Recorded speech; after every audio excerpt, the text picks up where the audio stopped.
Hello everyone, my name is Eamon Scanlon. I'm the Education Policy Director at the Children's Agenda and the principal author of a report we released in October of 2022 titled Solutions Not Suspensions, which is the same name as a piece of legislation in New York State that would put some common sense guardrails on the use of exclusionary discipline in New York's public schools.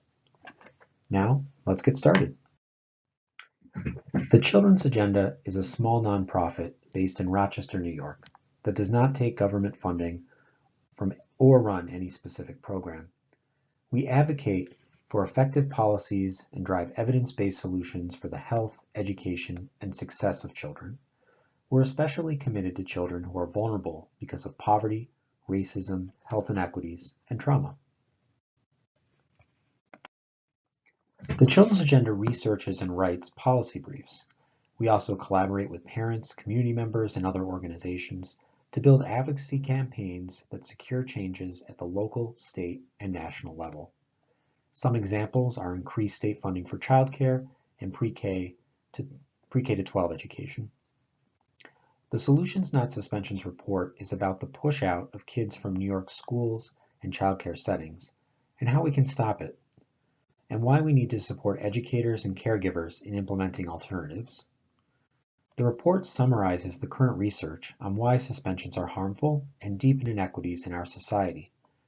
The Children's Agenda provides recent data on suspensions in our area and other big upstate cities to demonstrate that suspensions were still widely used when students returned from remote learning last school year, and we put forward the Solutions Not Suspensions bill as a way to minimize exclusionary discipline and promote alternatives.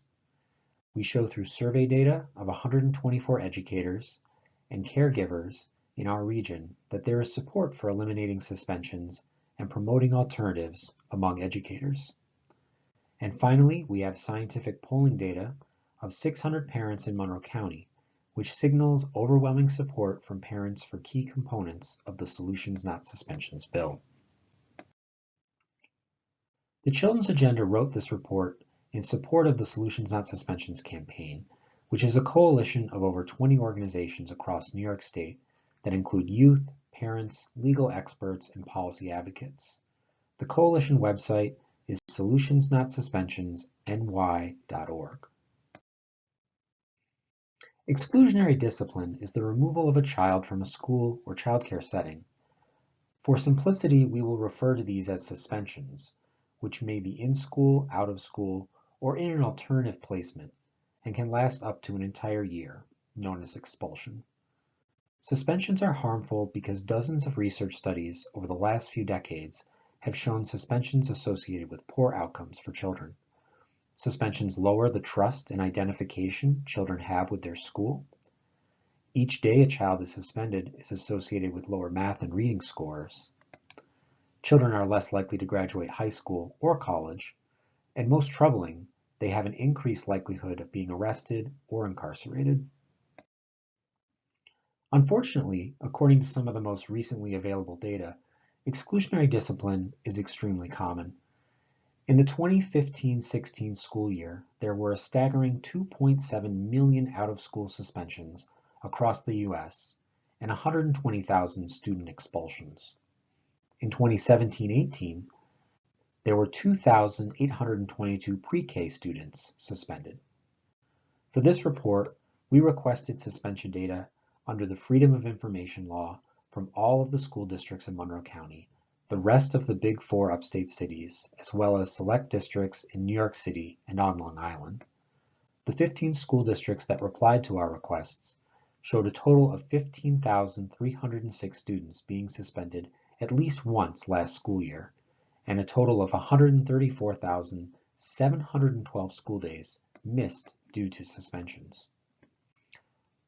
Of those suspensions, 606 children were in pre-kindergarten to third grade. Suspension rates vary widely among school districts, with some of the highest rates in the large urban districts like Buffalo and Rochester. Most suspensions happen between grades 6 and 10, but even pre-K students are sometimes suspended, which we found in 3 of the 15 school districts we have data for. These data were consistent with past research on suspensions in New York State from 2018, done by the New York State Equity Coalition. Even without a complete picture of every district in New York State, these data indicate suspensions resumed at high levels last school year, with the same types of disparities we saw before the pandemic. Disparities in school discipline are often the result of individual and institutional biases against certain populations of students. Vague suspension categories like willful defiance or disruptive behavior lead to wide differences in discipline for similar student behavior. Here we see Black students were suspended a little less than twice to 6 times as often as their white peers across our sample districts in the 2021-22 school year. For students with disabilities, the rates ranged from 1.5 to 5 times higher than general education students. Students with disabilities may act out if their needs are not being met, or exhibit disruptive behavior that is completely consistent with their disability and should not be suspended for it. However, supports for students with disabilities are not consistently well funded, and all staff may not be familiar with a child's individualized education plan that explains their needs and disability status. Economically disadvantaged students were 2 to 4.5 times more likely to be suspended than non-economically disadvantaged students. This is a definition defined by New York State Ed of a child receiving some form of government assistance in their family. Besides the reasons we already talked about, students who are dealing with any number of poverty-related stresses at home may need additional social-emotional support at school. These students are more vulnerable to suspensions, just like anyone under a lot of stress is more prone to arguments and conflicts with others. From birth to 8 years old, a child may pass through 3 different systems where they could face exclusionary discipline: childcare, pre-kindergarten, and the K-12 education system. These systems are related, but have different funding mechanisms, regulations, and workforces. To protect children and support early childhood educators along this continuum will require different approaches and sensitivity to the unique challenges in each setting. The Solutions Not Suspensions bill, which we will talk about in a moment, pushes to limit suspensions to cases where there is a clear issue of safety or other legal reason to remove a child, and to offer alternatives in place of suspensions for other scenarios.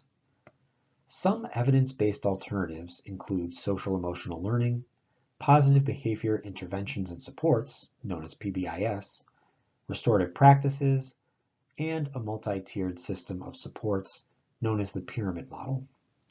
Schools and child care settings need the funding and flexibility to implement alternatives that work best for them. We know these approaches work, as some districts, like Rochester, no longer suspend pre-K students using the pyramid model.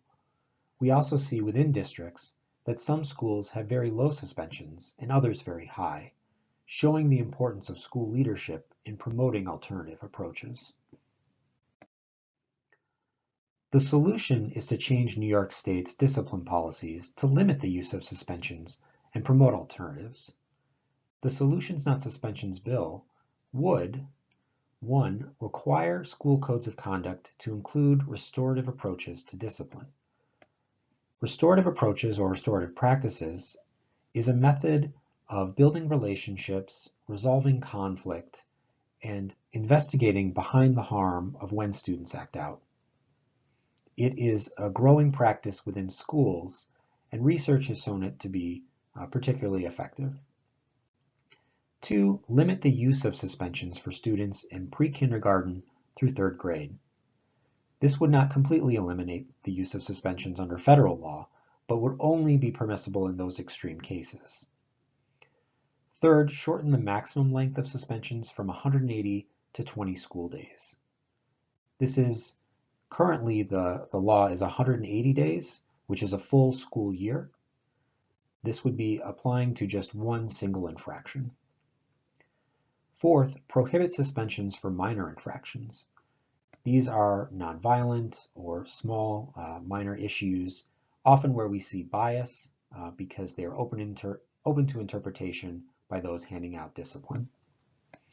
It would require that students who are suspended receive academic instruction and the opportunity to earn credit, complete assignments, and take exams.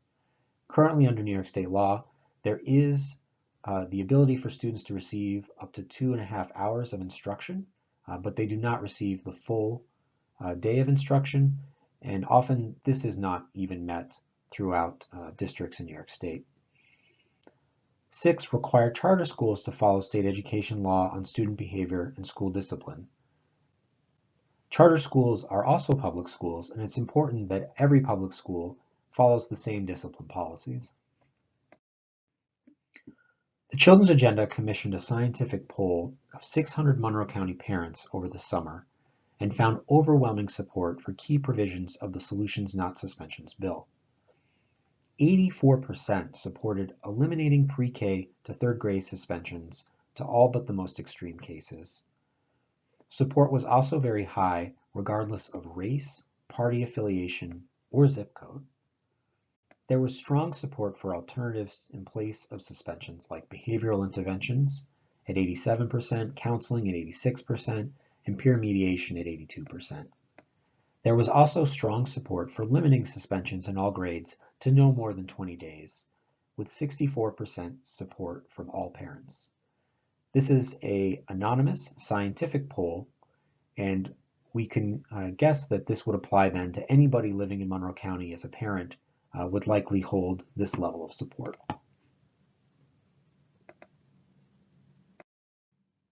The Children's Agenda also surveyed 124 early childhood educators and caregivers working with children from birth to third grade. 62% supported the Solutions Not Suspensions bill and only 10% opposed. The sample was skewed towards pre-K teachers and childcare providers, and when asked if they support similar legislation to Solutions Not Suspensions in a childcare setting, the results were more mixed, with 39% in support and 26% opposed. This may reflect the larger funding and staffing challenges in childcare settings that cause concerns about implementation.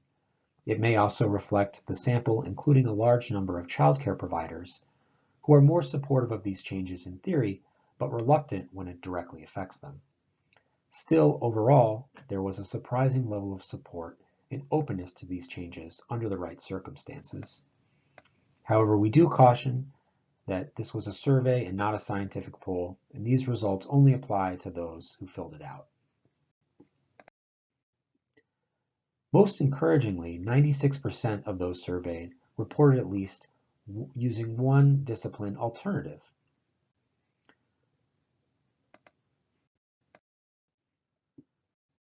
Based on these findings, we have 6 recommendations.